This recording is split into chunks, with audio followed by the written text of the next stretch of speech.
রাজশাহীর এই জায়গা একবার এলে বারবার আসতে ইচ্ছা করবে, শুধু চোখে নয় কানে শুনলেও প্রেমে পড়ে যাবেন। চলুন আজ আপনাদের নিয়ে যাচ্ছি রাজশাহীর সুন্দর একটি দর্শনীয় স্থান টিবাদে। আজকে আমি আপনাদের দেখাবো রাজশাহীর আরেকটি অসাধারণ দর্শনীয় স্থান টিবাদ। এর আগে আপনারা ঘুরে দেখছেন আইবাদ, আর আজ চলুন দেখে নেওয়া যাক পদ্মা নদীর পাড়ে অবস্থিত এই মনোমুগ্ধকর জায়গাটি।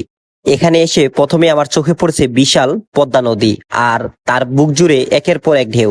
ঢেউয়ের শব্দ যেন প্রকৃতির নিজের একটি গান। সত্যি বলতে এই শব্দ না শুনলে বোঝানো কঠিন কতটা শান্তি লুকিয়ে আছে এখানে।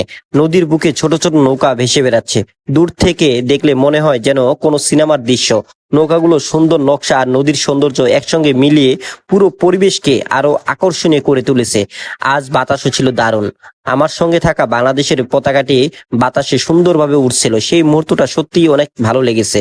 নদীর পাড় জুড়ে ছোট ছোট পাথর ছড়িয়ে আছে, যা এই জায়গার সৌন্দর্যকে আরো বাড়িয়ে দিয়েছে। এখানে বসে পরিবার, বন্ধু কিংবা প্রিয়জনের সঙ্গে সময় কাটানোর জন্য দারুণ পরিবেশ।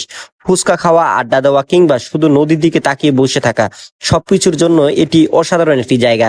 অনেক পর্যটক এখানে ঘুরতে আসেন, কেউ ছবি তুলছেন, কেউ নদীর সৌন্দর্য উপভোগ করছেন, আবার কেউ শুধু প্রকৃতির শান্ত পরিবেশ কিছুটা সময় কাটাচ্ছেন। পাশেই দেখলাম বড়শি দিয়ে মাছ মারছেন। এভাবেই নদীর ঘিরে অনেক মানুষ জীবিকা গড়ে উঠেছে। প্রকৃতির সৌন্দর্য আর মানুষের জীবন দুটোই যেন এখানে একসঙ্গে মিশে গিয়েছে। সব মিলিয়ে রাজশাহীর টি-বাদ আমার কাছে সত্যিই অসাধারণ লেগেছে।